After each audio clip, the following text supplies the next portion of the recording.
Pelaksanaan upacara HUT RI ke-80 tahun tingkat Kota Palembang berlangsung sedikit berbeda karena dalam upacara tersebut juga diikuti 16 orang mantan terpidana terorisme.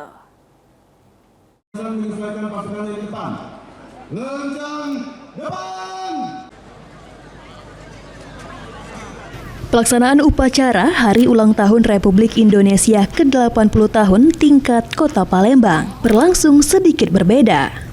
Selain karena lokasi pelaksanaan yang dilakukan di Jakabaring Sport City, dalam upacara tersebut juga diikuti para mantan terpidana terorisme. Wali Kota Palembang Ratu Dewa merasa bersyukur karena dapat merayakan HUT RI bersama-sama. Keikutsertaan 16 orang mantan terpidana terorisme dalam upacara juga merupakan tanda cinta NKRI.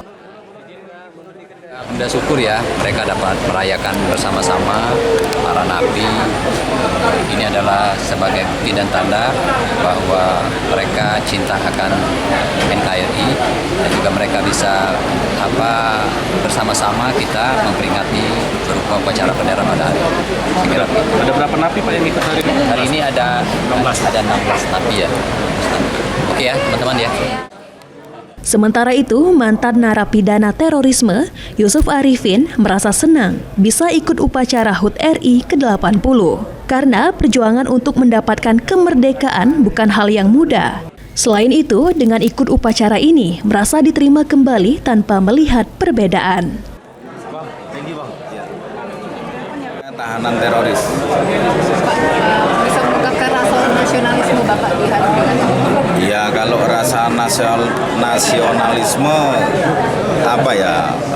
kita bisa bergabung, bergaul bersama-sama seperti itu.